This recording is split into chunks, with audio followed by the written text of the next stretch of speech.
guys! Welcome to part 2 of my review of The Ordinary. It's been a little over a month since I posted my last video, and I just wanted to give you my second update on how things have been working. I decided, since I'm talking about my skin and how it's changed, that I wouldn't wear any makeup for this video. So I have my eyebrows on and I have like some tinted lip balm on, and that's it. I just wanted you to see what I'm talking about, because overall I'm going to say that I had a pretty positive experience with The Ordinary. I'll talk about the things I didn't like as well, but I'm going to be talking about the 3 products that of course I talked about in the first video. So I decided I'm going to go in order of most favorite to least favorite, and if you watched the first video you can probably guess what my favorite was. It is the rosehip seed oil. I'm kind of obsessed with it. This is one of the ones that comes in a little brown bottle. And let's see, I've used about half of it at this point, and I use it a lot. So if you use it only like once a day, you probably won't go through it as fast as me, but 2 months for a bottle that was like under $10 is pretty good, at least in my opinion.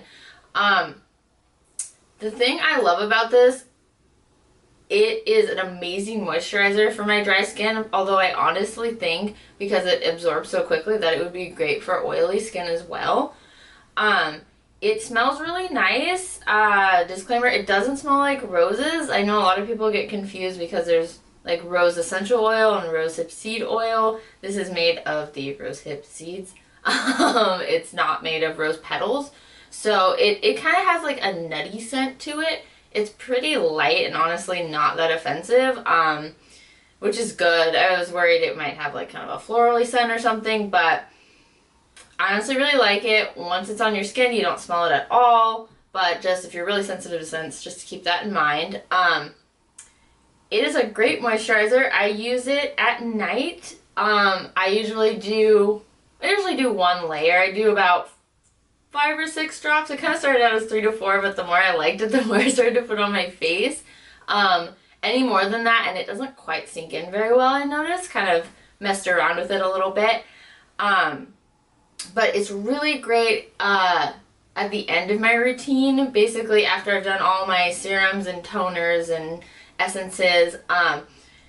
I'll put this on and leave it on for like 10 to 15 minutes and then put my regular moisturizer on if I think my skin needs more, although half the time it doesn't need that much. Like, it doesn't always need an extra moisturizer because this is really great. I obviously haven't been able to try it out in drier winter weather, so I don't know if it would function okay on its own then, but for spring and summer it's really, really great.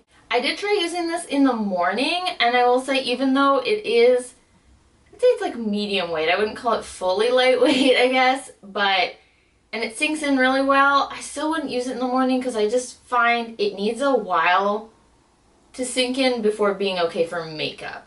It's fine just going out without makeup if you just want to go bare that day. It's not like your face will feel greasy or anything, and of course I'm speaking for dry skin.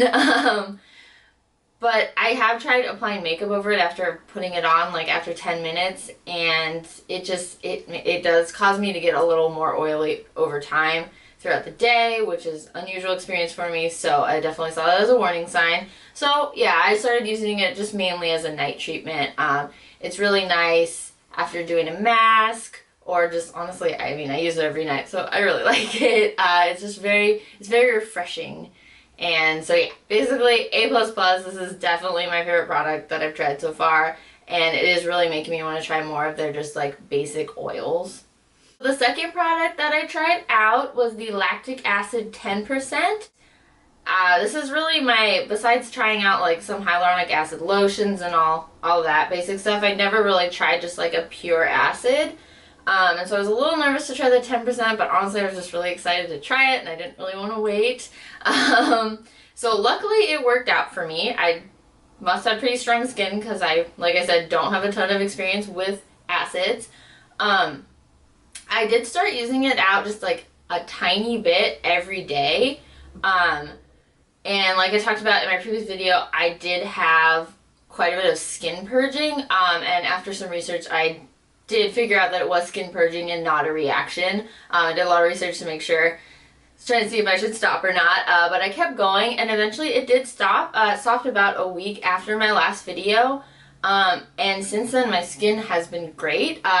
Once the purging stopped, I decided to just bring it down a bit because I know you're not supposed to use it every day continuously, so I use it about 3 times a week at this point, and my skin has been amazing.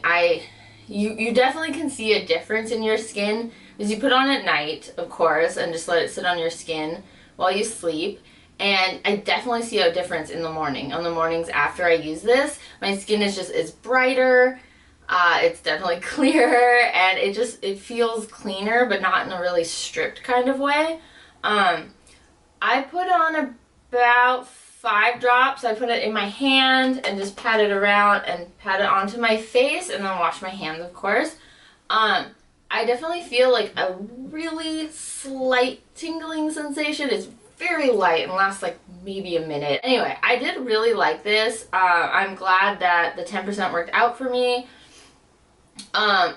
Honestly, like, just a little end note, I thought it would do a little bit more. I was kind of hoping, because now that my hormonal acne has cleared, I feel like I've taken care of it. I do have a lot of scarring, not any like indentation scarring, but a lot of like hyperpigmentation, red spots and all that. I don't know if the camera can pick it up, but I was hoping that this would help with that, and it doesn't seem to really be doing that. So I'm going to have to look for something else to help me with that. If you have any suggestions from The Ordinary or anything else, please let me know. I'm looking into like vitamin C and just getting really overwhelmed with all the options. So please let me know your favorites in the comments. But yeah, so while it did do a really good job, it didn't do everything I wanted, but honestly it's like it did most of the stuff, so I can't really complain. I'll just find something else. And so the last one I'll talk about is the one I was not super happy with. Honestly, it wasn't that bad. I didn't get like a huge allergic reaction or anything, but it was a salicylic acid. There you go. I can never say that right. It's a salicylic acid 2% solution. I've used about, I feel like 2/3 of it. There's like barely any left, so I have used a lot. So I started using this out first, so no, I didn't use acids, and I didn't use a bunch of stuff at once. And I don't feel like it did anything.